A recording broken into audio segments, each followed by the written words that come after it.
Bwana Yesu asifiwe, wapendwa wana wa Mungu. Ninawasalimu katika jina la Yesu Kristo, Bwana Mwokozi wa maisha yetu.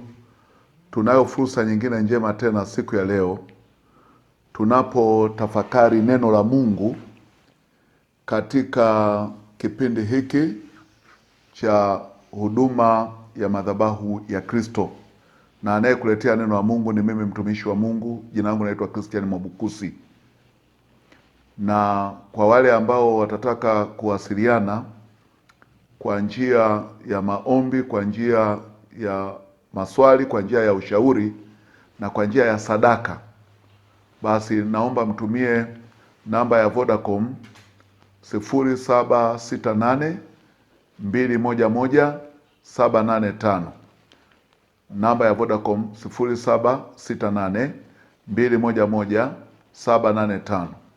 Lakini pia na namba ya Airtel 0692 893 294. Airtel 0692 893 294.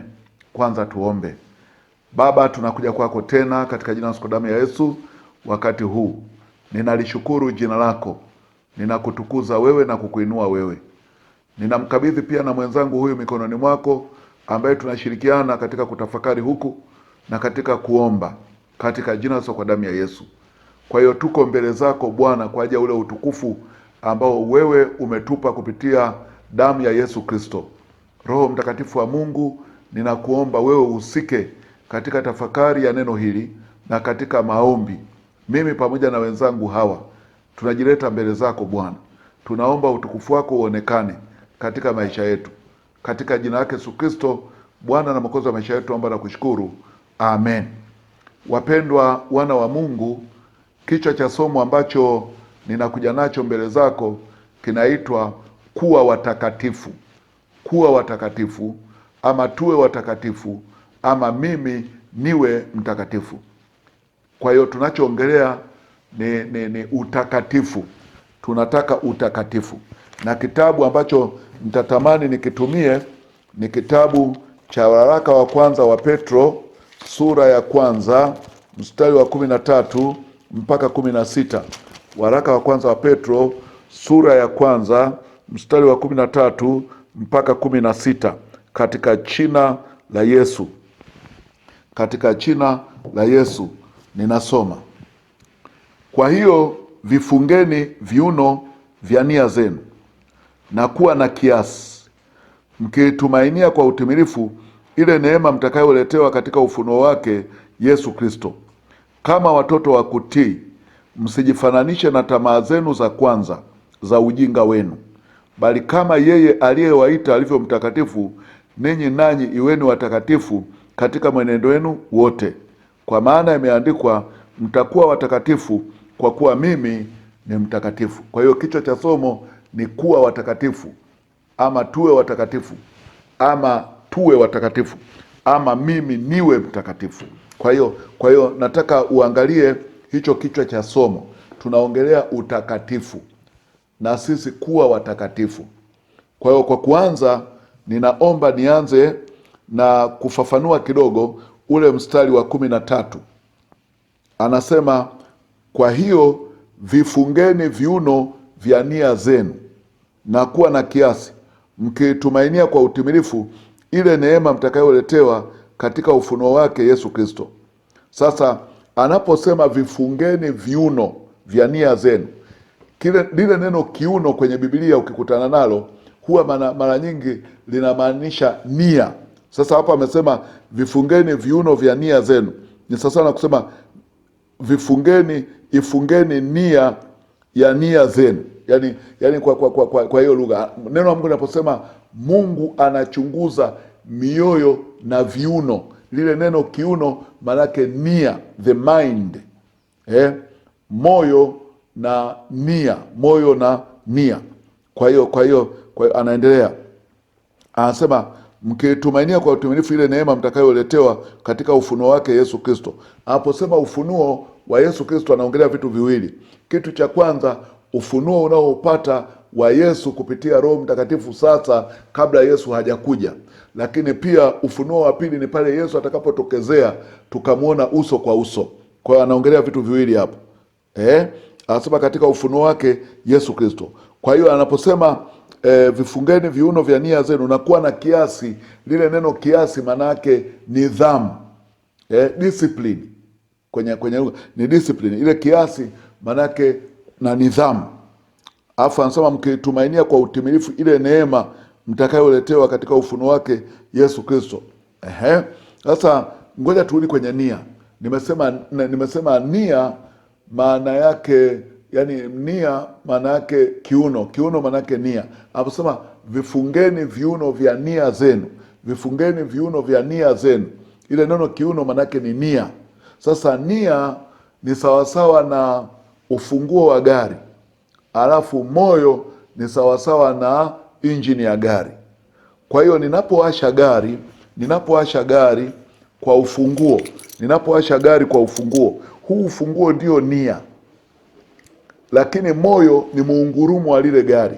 Kwa hiyo watu wote watasikia muungurumo wa gari, lakini hawatajua hii funguo hawaijui. Kwa hiyo ndio nia. Kwa hiyo funguo manake ndio imeamsha injini inaunguruma, na nia ndio inayoamsha mchakato wa kila kitu ninachokifanya. Kwa hiyo ninaweza nikaamka asubuhi nikaenda kuwasaidia watu labda watu wahitaji, wana mahitaji. Sasa kinachoanzisha mchakato wa mimi kwenda kuwasaidia wale ama kupeleka msaada pale ni nini? Ndio kinaitwa nia. Kwa hiyo moyo ni wewe ule msaada utakaouona na upeleka. Lakini kwa nini napeleka ule msaada? Ndio inaitwa nia, ndio nia. Kwa hiyo nikatoa mfano nikasema ninaweza nikawa na mama mmoja, mtu mzima mzee. Ninapeleka msaada kwake. Lakini lengo langu mimi nimpate binti yake. Unaona? Ninaweza nikawa nawasaidia watoto wa mama fulani na watoa outing. Lakini lengo langu nimpate yule mama yao. Kwa hiyo wale watoto ni nia. Yule mama ni nia, wale watoto ni moyo. Kwa watu wote wataniona nimewachukua watoto. Watu wote wataniona ninamsaidia yule bibi, namsaidia yule mama. Lakini kumbe mimi napiga mahesabu yangu ya mbele ambayo siwaonyeshi watu. Ninamtaka binti yake. Kwa hiyo ukarimu ninaoufanya, Mungu akiangalia mbinguni, nyinyi wote mtasema jamani, mbona yule anatoa msaada sana? Mbona anasaidia watu? Lakini Mungu mbona anamuacha? Mungu anaangalia vyote viwili, moyo na nia. Kwa anaposema vikazeni viuno vya nia zenu, nataka uelewe hicho kipengele cha nia. Nia manake nini kinachoanzisha msaada unaotoa? Nini kinachoanzisha ukarimu ulio nao? Sasa mara nyingi tunawahukumu, sisi ni rahisi kuona moyo, lakini ni vigumu sana kuona nia iliyoamsha hicho kitu. Hata Mungu pia ana nia. Kwenye kitabu cha Samueli wa kwanza ile sura ya pili mstari wa 35. Samueli wa kwanza sura ya pili mstari wa 35. Anasema hivi: nami nitajiinulia kuhani mwaminifu atakayefanya sawasawa na mambo yote niliyo nayo katika moyo wangu na katika nia yangu. Katika moyo na katika nia. Kwenye moyo kuna nia. Ile nia ndio inayoamsha msukumo wa moyo, unalifanya jambo. Lakini nia ni nini kinachosukuma nia? Kinachosukuma moyo. Kwa hiyo nia ni switch, ni ufunguo wa gari, na moyo ni muungurumo. Kwa hiyo nyinyi wote mtaona yale matendo ninayotenda. Yale matendo ninayotenda ndio yanaitwa moyo, ambayo ninyi mnayaona, mnayasikia, mnaweza mkayagusa. Lakini ni kwa nini nimefanya hivyo? Nini kimeamsha? Ndio kinaitwa nia. Sasa kwenye Ukristo huu unaweza ukamkuta mtu anajitoa sana kwenye mambo ya Mungu, lakini mambo yake yanakwama. Na mimi niwahi kufika hapo mahali. Kuna mtu ambaye nilikuwa namuona kabisa kwamba anajitoa kweli kwa Mungu. Anasali, amebatizwa maji mengi, amefanywa hivi na vile, lakini mambo hayaendi. Sasa nikamtafuta Mungu Baba kwa maombi. Nikamwambia Mungu Baba, mbona hii hali sio? Hii hali mbona sio? Baadaye Roho wa Mungu akaniambia, hebu nenda kamwone huyo mtu. Nikaenda kumwona. Yule mtu akaanza kucheka. Akasema, naona unapambana sana huko kwenye ulimwengu wa roho. Nikamwambia ndio, naomba unieleze. Akasema, kwa kweli nilipenda kudanganya. Watu wote wananiona mimi ni mwema, lakini kuna hiki kitu ambacho ninacho ndani. Kwa hiyo akanieleza kitu, ndio nikaelewa kwa nini, pamoja na kwamba kanisani tunamuona ni mtu anayejitoa, lakini kwa nini Mungu haonyeshi kumbariki. Hicho kitu kinachokwamisha Mungu kudhihirisha nguvu zake, baraka zake kwa huyo mtu, kilikuwa kinatokana na moyo wake tunauona kwamba ni mzuri, lakini nia iliyomo ndani yake tofauti. Ngoja niendelee na Yeremia 17 mstari wa 9 na wa 10. Moyo huwa mdanganyifu kuliko vitu vyote, una ugonjwa wa kufisha. Nani awezaye kujua? Moyo huwa mdanganyifu, yani matendo tunayoyaona ya macho yanatudanganya. Mimi Bwana na uchunguza moyo. Na vijaribu viuno. Na yachunguza matendo, afu naangalia kwenye kiuno, kwenye nia, hata kumpa kila mtu kiasi cha njia zake, kiasi cha matunda ya matendo yake. Haya, ukienda kwenye Wakorinto wa kwanza sura ya 2 mstari wa 15 na 16. Lakini mtu wa rohoni huyatambua yote, wala yeye atambuliwi na mtu. Maana ni nani aliyeifahamu nia ya Bwana amuelimishe? Lakini sisi tunayo nia ya Kristo. Tunayo nia ya Kristo. Haya, tunaelekea, naongelea utakatifu hapo, lakini nafafanua mstari mmoja moja ili tupate kuelewa. Ukienda kwenye kitabu cha Waebrania ile sura ya 8 mstari wa 10. Maana hili ndilo agano nitakaloagana na nyumba ya Israeli baada ya siku zile, asema Bwana. Nitawapa sheria zangu katika nia zao, na katika mioyo yao nitaziandika, nami nitakuwa Mungu kwao, nao watakuwa watu wangu. Ili Mungu awe Mungu wangu, lazima nia nilio nayo na moyo nilio nao, lazima vyote viwe na kibali cha Mungu. Ukienda kwenye kitabu cha Waebrania 10:16, hili ni agano nitakaloagana nao baada ya siku zile, anena Bwana. Nitatia sheria zangu mioyoni mwao, na katika nia zao nitaziandika, ndipo anenapo. Nitatia sheria zangu mioyoni mwao, na katika nia nitaandika. Kwa nataka uone neno pale, moyo na nia. Sasa tukirudi kwenye ule mstari wetu wa waraka wa kwanza wa Petro, ile sura ya kwanza mstari wa 13-14. Kwa hiyo vifungeni viuno vya nia zenu. Nilikuwa na tafsiri nia pale, manake nini? Na kuwa na kiasi. Kiasi ni discipline, ni nidhamu. Yaani kwamba chochote unachokifanya unatakiwa ukifanye kwa nidhamu. Kwa hiyo kiasi sio manake kidogo. Kiasi manake nidhamu. Uwe na nidhamu katika utendaji wako wa mambo, mkitumainia kwa utimilifu ile neema mtakayoletewa katika ufunuo wake Yesu Kristo. Kwa hiyo neema ipo, lakini itafunuliwa kwa utimilifu wote Yesu atakapotokea. Neema ya Mungu ipo, lakini ukamilifu wake, utimilifu wake ni pale Yesu atakapotokea, ndio tutaona hiyo raha ya hiyo neema. Ukienda ule mstari wa 14, kama watoto wa kutii msijifananishe na tamaa zenu za kwanza za ujinga wenu. Anapoeleza kuna vipengele viwili hapo. Kuna watoto watii, alafu kuna tamaa. Sasa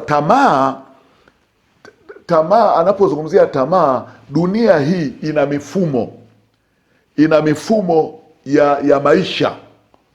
Kuna mifumo ya dini zetu, kuna mifumo ya siasa, kuna mifumo ya jamii, ambayo hii mifumo yote inaachilia nguvu fulani ambayo inasababisha uhitaji kwa watu.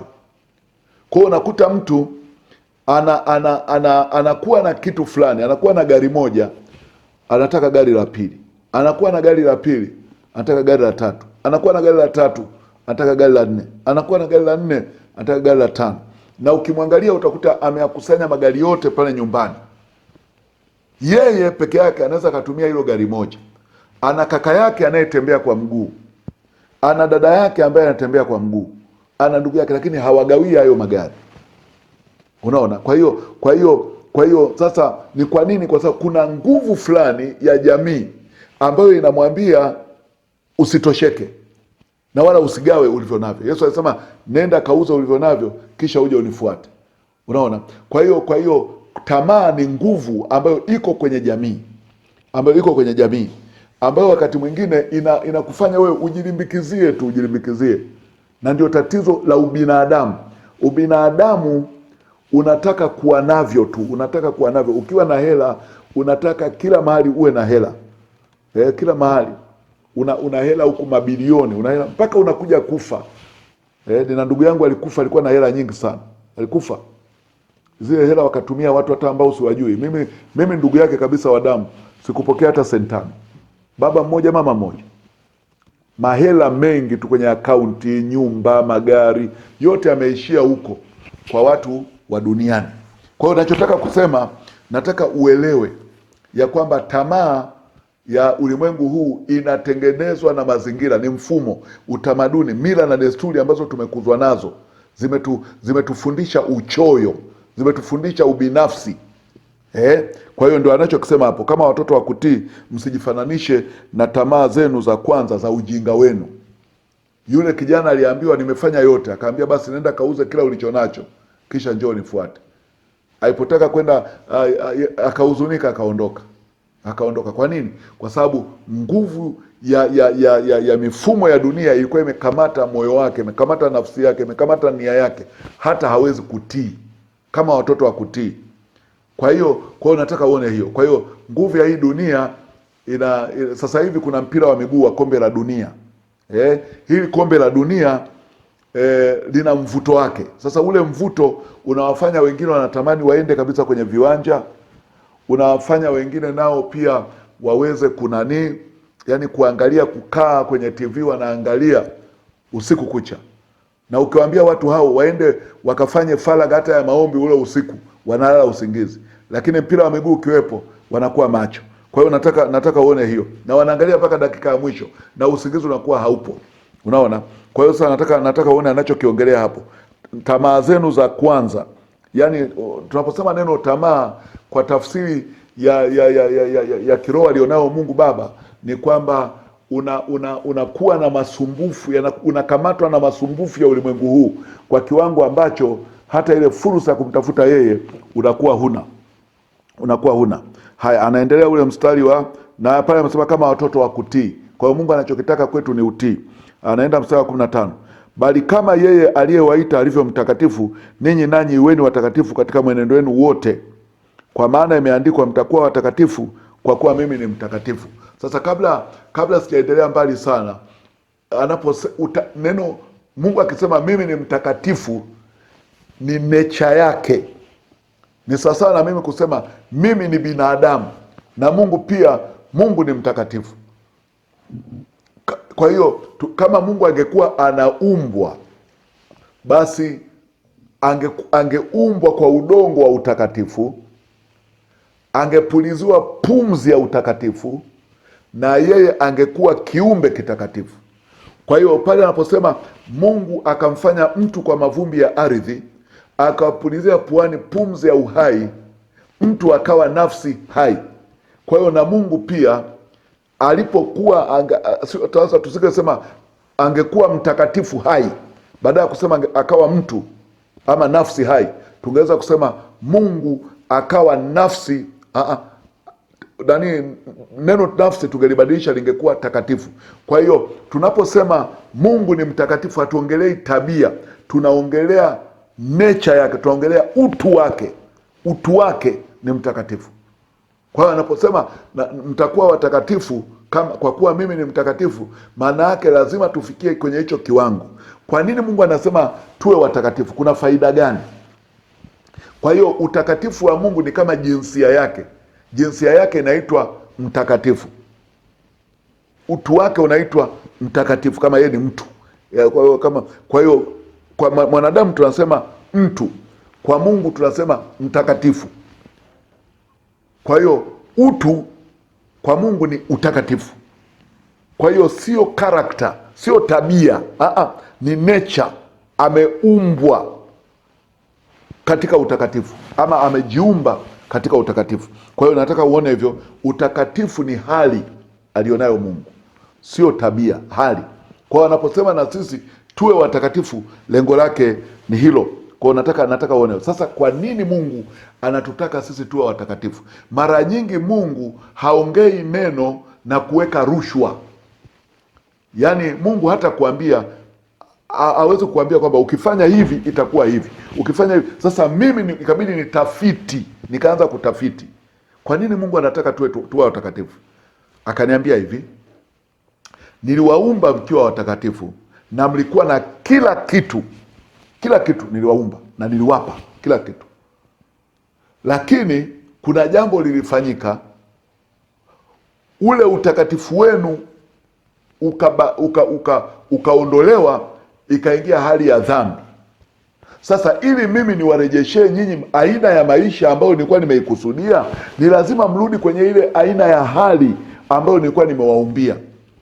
Kwa hiyo ili Adamu aweze kurudi bustani ya Eden, ni lazima arudi kwenye ile hali yake ya awali. Sasa ile hali yake ya awali iliondolewa kwa sababu ya uzembe wa Adamu mwenyewe. Unaona? Kwa hiyo akavuliwa, anasema akajiona yuko uchi. Kwa hiyo akanyang'anywa fursa kwenye mbele za Mungu, pia hata mbele za Mungu akavunja mahusiano na Mungu, akavunja hata mahusiano yake na Hawa. Alifika mahali akasema ni huyo mwanamke uliyenipa. Akavunjiwa mahusiano hata na mazingira. Mungu anasema ardhi imelaaniwa kwa ajili yako. Kwa sasa ili kurejesha tena, ni lazima huyu mtu awe mtakatifu. Kwa hiyo utakatifu huu lengo lake ni kumfaidisha mwanadamu, sio kumfaidisha Mungu. Mungu anatafuta kila sababu kwenye mazingira haya ya kutusaidia, lakini kinachomkwamisha ni sisi wenyewe, namna tulivyo katika mazingira tulio nayo.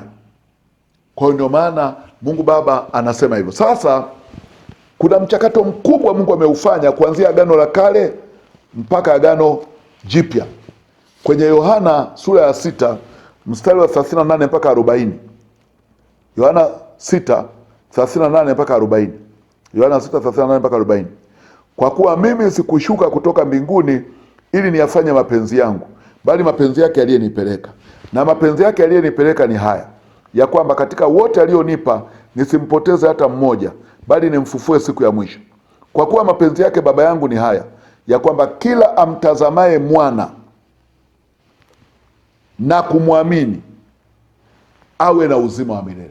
Kwa kilichoondoka bustanini ni uzima, na huo uzima ndio unao attract pesa, una attract watu, na ndio kitu Mungu anataka kuturejeshea ili tufanikiwe hapa duniani. Watu wengi wanataka kwenda mbinguni, lakini Mungu anataka atufanikishe hapa duniani kabla tujaenda mbinguni. Hapa duniani ni darasani, tuko nasari, tuko shule ya msingi, tuko shule ya sekondari, tuko kwenye chuo hapa duniani. Unaona? Kwa hiyo hapa ni matengenezo. Mungu anatutengeneza tufanane na taswira yake. Mazingira tulionayo ni magumu, yana changamoto, yana ibilisi, yana watu, yana ndugu, yana marafiki, na wengine ni wabaya. Ndugu ni wabaya, marafiki ni wazuri, na kuna marafiki wabaya na kuna ndugu wazuri. Hivyo tumewekwa kwenye haya mazingira, tunachanganyika na watu wana mawazo yao, wana hila zao, wana ujanja wao, lakini ni mazingira ambayo yanamtengenezea Mungu watu. Kwa hiyo katikati ya hayo mazingira utanungunika, utalalamika, Mungu bado atakupa muda, na baadaye utajirekebisha, utaomba msamaha, utaambia Mungu Baba nisamehe, nilinungunika, nilalamika. Lakini haya mazingira yanafaa kwenye matengenezo, na kuna matukio yatatokea. Ndugu zako watakufanyia matukio, majirani watakufanyia matukio, kule kanisani watafanya matukio, serikalini watafanya matukio. Yote hayo ni mazingira ambayo Mungu anayatumia kutufinyanga, kwamba atengeneze kitu ambacho kinaweza kastahimili hizi shida na taabu. Kwa hata huyu Yesu naye akaletwa kwenye mfumo huu wa duniani. Mungu hakuingilia huu mfumo wa duniani. Yesu akaachwa kama binadamu hapa, akafanyiwa hivi, akafanya ukarimu, lakini wakamuonea, lakini bila kupoteza focus. Yesu hakupoteza focus. Katikati ya dunia hii, ndani ya dunia hii kuna mchele, kuna mchanga, kuna maharage, kuna mawe, kuna vyuma, kuna misumari, kuna mavumbi, kuna nini. Sasa wewe unatakiwa katika huu mchakato, unapochanganywa, unafanyiwa hivi na vile, unatakiwa utoke ukiwa safi, bila kumpoteza Yesu ndani ya moyo. Kwa inawezekana kuwa watakatifu duniani, lakini ukijua Mungu anataka nini, na utatumia imani yako kwa Yesu na maombi yako kwa Yesu. Kwa tunapoendelea katika kuendelea kutafakari na kuomba, hebu tuombe kwanza. Baba, ninakushukuru kwamba umemleta Yesu Kristo katika maisha yetu. Umemleta katikati ya dunia hii ambayo ndani yake ibilisi yuko. Wale malaika waliokuasi wewe mbinguni wapo. Katika dunia hii wako wanadamu, na Adamu alipokula tunda wamezaliwa wema na wabaya pia, wako hapo hapo ndani, na wote tunaishi pamoja. Ulisema yaache magugu yakuwe pamoja na ngano. Mungu Baba, nakuja kwako tena katika jina la damu ya Yesu. Yuko mmoja wetu hapa ambaye anapitia changamoto mbalimbali na hajaelewa bado ni kwa nini anapita kwenye hizo changamoto, lakini wewe Mungu Baba ndio umeweka mazingira haya yamekuwa hivyo yalivyo, na tokea kwenye mazingira haya kuna watu wengine watatengenezeka na kuna watu wengine wataangamia. Kwa hiyo ninakuja mbele zako kwa ajili ya wale wanaotengenezwa. Baba, ninaomba rehema zako na fadhili zako. Naomba wajue njia unayoifanya ya kututengeneza sisi ili tuwe watakatifu. Katikati ya changamoto hizi tunaona njaa, tunaona kiu, tunakuwa na dhiki, lakini bado hautuachi. Ninaomba ile stamina ya moyoni ya kila mmoja wetu anayemwamini Yesu iwe kubwa. Ninaikataa roho ya kukata tamaa, naikataa roho ya kuchoka.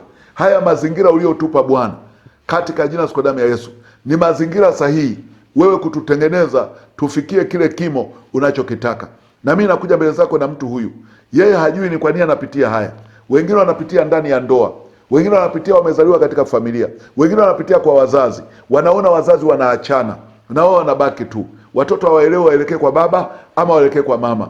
Na wengine wazazi wanakufa wakati bado walikuwa wanawategemea, wako mashuleni, wako vyuoni, mzazi anakufa ambaye alikuwa ndio anatafuta ada, lakini naye yule aliyoko chuoni anaanza kuona kama amekatiliwa. Wengine wanapitia mazingira ya magonjwa na wanapata sapoti. Wengine walikuwa na matumaini makubwa lakini wanaugua, halafu wanaanza kuogeshwa, wanaanza kusaidiwa, kubebwa, kupelekwa huku na kule, na watu wanasema mbona huyu alikuwa anamwabudu Mungu na mambo haya yamemtokea. Baba, mazingira haya yote tulionayo duniani, wewe unaona kabisa ya kwamba tunaweza tukatengenezwa na tukawa watakatifu. Kwa hiyo nakuja mbele zako Bwana, mimi pamoja na wenzangu, mimi na familia yangu na wenzangu na familia zao, tunawaleta kwako Bwana. Inawezekana Bwana ukatusaidia katika mazingira haya tukawa watakatifu. Yako mambo ya kuudhi, lakini utatusaidia kuweza kuyashinda mambo ya kuudhi kwa kufanya jambo sahihi. Yako matendo ya kuudhi, lakini utatusaidia kutoka kwenye hayo matendo ya kuudhi na kufanya jambo sahihi. Ninaomba utusaidie kwa nguvu ya Roho ya Kristo aliyefufuka kutoka kwa wafu. Yesu alipelekwa kifoni kwa kuonewa, kwa kusingiziwa, kwa kuhukumiwa kwa uonevu tu, na watu ambao wangeweza kumtetea, wale makuhani na Wayahudi wenzake, lakini hawakumtetea, wakampeleka mikononi mwa Warumi, na Warumi wakahusika na majeshi yao kuweza kumdhulumu Yesu na kumuua. Walihusika pia marafiki kama kina Yuda Iskariote na Petro pia kumkana, na wakahusika watu wote, wakasema asulubiwe. Yesu, wewe ulishinda. Ile roho iliyotoka kuzimu ikafufuka, ile roho ni roho ya ushindi. Ninaiomba hiyo roho ndani ya mioyo yetu, naiomba hiyo roho ndani ya familia, mioyo ya familia zetu. Naiomba hiyo roho kwa sababu hiyo roho yako Yesu ina utii, hiyo roho yako Yesu ina unyenyekevu, hiyo roho yako Yesu ina uhodari, ina ushujaa. Uliweza kushinda kifo na mauti. Ninaomba utusaidie Bwana katika safari yetu ya utakatifu hii, kama ambavyo Mungu Baba anataka. Ninaomba Roho Mtakatifu tusaidie ndani yetu tuweze kuwa watakatifu kwa njia ya imani katika jina la Yesu. Baba, ninaomba ujitukuze katika maisha yangu na katika maisha ya wenzangu wote, kwa utukufu wa jina la Yesu Kristo ninaomba na kushukuru, amen. Ubarikiwe na Bwana. Wapendwa wana wa Mungu, jina langu naitwa Christian Mwabukusi, mwalimu na mchungaji pia. Ninapenda kuletea maneno haya ya Mungu kupitia vipindi hivi vya madhabahu ya Kristo. Lakini pia ukitaka kuwasiliana na mimi, ninaomba basi uwasiliane na mimi kwa namba ambazo zimeandikwa kwenye screen. Lakini pia kwa wale ambao hawakusikia namba ni 0768 211 785, 0768 211 785. Hiyo namba ya Vodacom. Namba ya Airtel 0692 893 294, 0692 893 294. Hiyo ni Airtel. Mungu akubariki sana. Amen.